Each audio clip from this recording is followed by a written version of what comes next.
समाज सेवा को समर्पित और अपनी न्यायिक सेवा के दायित्वों को निभाते हुए जज प्रकाश उइके समाज सेवा के काम में जुटे हैं। गरीबों को भोजन, बेहतर स्वास्थ्य सुविधा और छात्रों को आत्मनिर्भर बनाने की दिशा में अच्छा मार्गदर्शन मिले, इस दिशा में समाज सेवी और जज प्रकाश उइके निरंतर काम कर रहे हैं।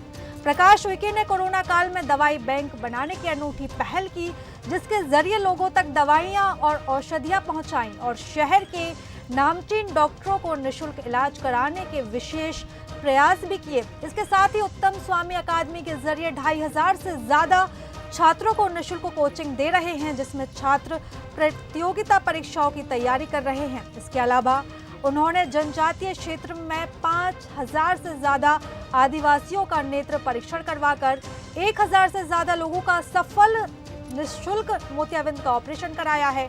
ये सभी ऑपरेशन देवजी संस्थान जबलपुर के जरिए किए गए हैं। यही कार्य जज प्रकाश उइके के समर्पित समाज सेवा जीवन को बताता है। समाज सेवा को समर्पित एक व्यक्तित्व जो कि 18 वर्ष की आयु में लोको पायलट हो गए, उसके बाद शिक्षक के बाद वे पटवारी, आरआई और आरआई के बाद एडीपीओ होने के बाद आप आज सिविल जज बतौर काम कर रहे हैं। न्याय के क्षेत्र में काम करने के साथ साथ वे लगातार छिंदवाड़ा सहित आसपास के क्षेत्रों में समाज सेवा का काम कर रहे हैं। ऐसा ही एक व्यक्तित्व से हम मिलने जा रहे हैं। आइए हम उनसे बात करते हैं। हमारे साथ हैं प्रकाश उइके जी। प्रकाश जी, बंसल न्यूज़ में आपका स्वागत है। लगातार आप समाज सेवा के क्षेत्र में काम कर रहे हैं। एक अलग ही पहचान आपने बनाई हुई है। ये प्रेरणा कहाँ से आपको मिली? ये प्रेरणा जो मेरे फादर थे, वो हमारे पिताजी जो है बचपन से हमको सिखाते थे। उनकी एक शुरू से हैबिट थी कि मंगलवार, शनिवार के दिन मंदिर जाते थे, गरीब लोगों को भोजन का वितरण करते थे। तो उनके साथ हम इस कार्य में सहयोगी थे और वो जो पिताजी की प्रेरणा है उसके अनुसार मैं ये कार्य करता चला गया और ये भोजन वितरण का जो कार्य है वो निरंतर करते चला आ रहा हूँ। और समय समय पे धीरे धीरे क्या मैं खुद भी जो है नौकरी करते करते पढ़ाई की। तो इस बात को समझते हुए आगे हमने हमारी जो टीम है, अधिकारी वर्ग की टीम है, उनके साथ मिलकर हमने एक कोचिंग का कॉन्सेप्ट स्टार्ट किया, जिसमें हम सारे के सारे अधिकारी वर्ग जो मिलके अपना समय निकाल के बच्चों को निःशुल्क पीएससी की, यूपीएससी की, साथ ही साथ कभी अपना समय समय पे जो वैकेंसी निकलती है, पटवारी है, नाकेदार है, संविदा शिक्षक है, इसकी भी कोचिंग देते हैं।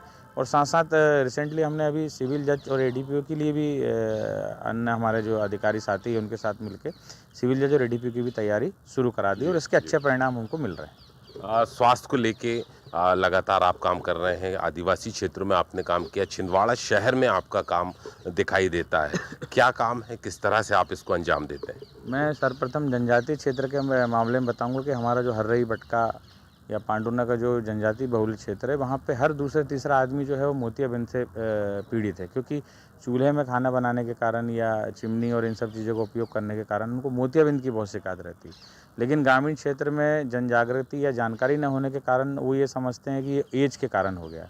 तो उस क्षेत्र में हमने वहाँ के शिक्षक जो हैं उन लोगों के माध्यम से लोगों से संपर्क किया और करीब 4 से 5 हज़ार लोगों के हम नेत्र परीक्षण कराए हैं और जिसमें 1000 लोगों का हमने देवजी नेत्रालय के माध्यम से जो है ऑपरेशन कराया, सफल ऑपरेशन कराया।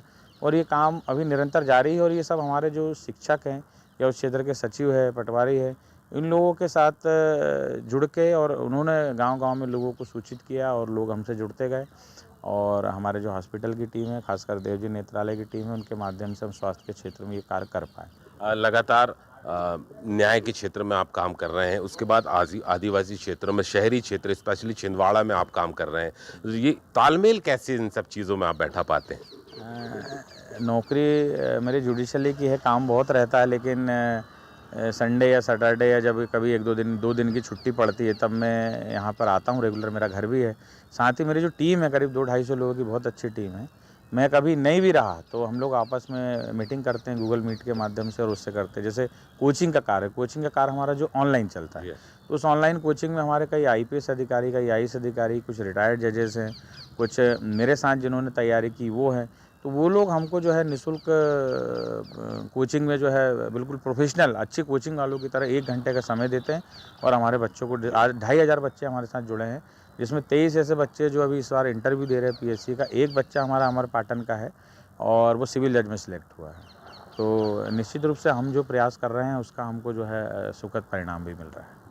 आदिवासी क्षेत्रों की बात करें, शहरी क्षेत्र की हम बात करें, किन किन चीज़ों का आपको सामना करना पड़ता है, चाहे तकलीफ हो या अन्य समस्याएं हों? बहुत ज़्यादा तो नहीं है, समाज सेवा से जुड़े हुए एक प्लेटफ़ॉर्म की ज़रूरत होती है। बहुत से लोग समाज सेवा करना चाहते हैं, लेकिन एक प्लेटफ़ॉर्म नहीं मिल पाता। तो हमारे अधिकारियों के साथ हमने जो मिलके जो हमारे सेकंड क्लास अधिकारी हैं, कुछ हमारे जजेस हैं, कुछ हमारे पीएससी वाले अधिकारी जो अलग-अलग शहरों में, वो ये नहीं कि वो छिंदवाड़ा में पोस्टेड, कुछ जबलपुर में, कुछ छत्तीसगढ़ में, कुछ झारखंड में हमारे कुछ आईपीएस अधिकारी हैं।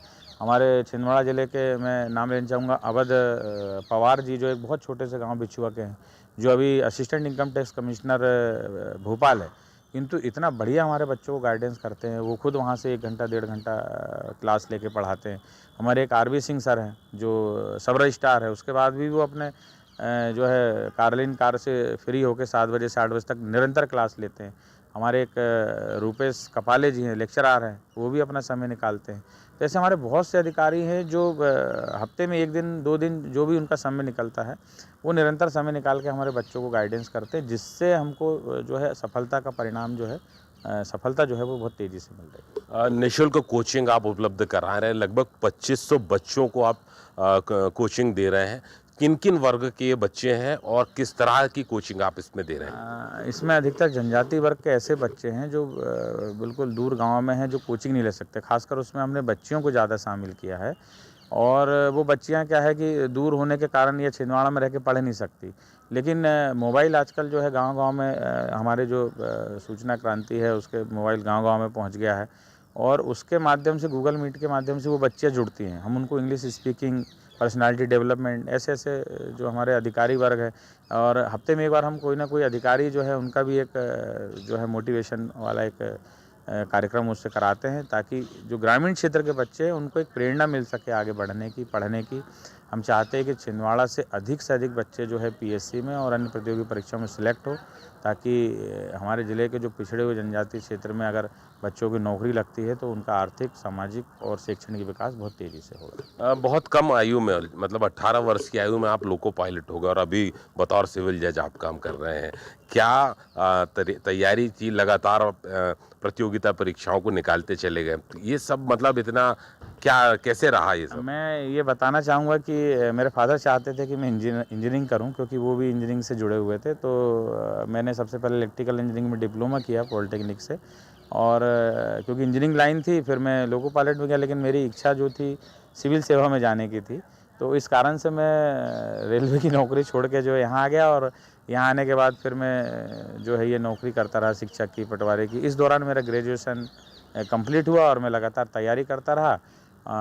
लॉ भी मेरा इसी दौरान कंप्लीट हुआ, जिसके कारण मेरा पीएससी के माध्यम से जो है सांख्यिकी विभाग में सिलेक्शन हुआ था और उसके पश्चात जब माननीय उच्च न्यायालय द्वारा सिविल जज की एग्ज़ाम हुई तो मैं सिविल जज में भी सिलेक्ट हुआ था और अभी निरंतर 11-12 साल से जो है मैं सिविल जज के रूप में सेवाएं दे रहा हूँ। कोविड काल में शहरी क्षेत्रों में दवाइयों का वितरण हो, निःशुल्क दवाइयों का वितरण हो और ज़रूरी सुविधाएं उपलब्ध कराने में भी आप पीछे नहीं रहे। आपका नाम प्रखरता से सामने आया। क्या-क्या आप इसमें किए? एक दवा बैंक का भी आप इस बारे में बताएं। मैं थोड़ा-सा इसका कॉन्सेप्ट, जब पहली लहर आई उस समय मैं रेलवे मजिस्ट्रेट जबलपुर था और आरपीएफ के कुछ अधिकारी मेरे पास आए कि और उन्होंने कहा कि सर, हमारे जो रिक्शे वाले हैं वो तो सब होटलों में खाना खाते हैं, होटलें बंद हो गई हैं सब कुछ, तो इनके भोजन का हम थोड़ा-सा इंतज़ाम करते हैं, कोई स्थान हो। तो मैं भी बहुत देर से ये विचार कर रहा था, तो उन सब लोगों के सहयोग से सबसे पहले हमने जो है मेरे बंगले में ही 100 लोगों का खाना पहले दिन बनाया और उसके बाद जब हमने ये स्टार्ट किया और उसकी सब लोगों को जानकारी हुई, तो रेलवे के जो सारे अधिकारी हैं उनके माध्यम से करीब 6.5-7 लाख रुपए की सामग्री हमको प्राप्त हुई और उस सामग्री से हमने डेली फिर 400 लोगों का भोजन स्टार्ट किया। उसके बाद हमारे जुडिशली के लगभग 100 जज जो है जबलपुर में पोस्टेड थे, उन सभी लोगों ने 6-6 हज़ार रुपये का कंट्रीब्यूशन दिया और उससे 12-13 लाख रुपए और उसके बाद भी जनसहयोग से बहुत से लोगों ने सामान मेरे बंगले पे लाके रखना शुरू कर दिया और 400 लोगों का सुबह शाम का हम भोजन कराने लगे, जो लोग उस समय भटक रहे थे कोविड में। उसके साथ साथ हमने न सिर्फ कपड़े, दवाइयाँ, महिलाओं के लिए नैपकिन्स और भी जो उनके आवश्यक सामग्री होती वो सब भी हमने फिर वहाँ से रेलवे के जो हमारी टीम थी आरपीएफ की, उनके माध्यम से हमने ये वितरण शुरू किया।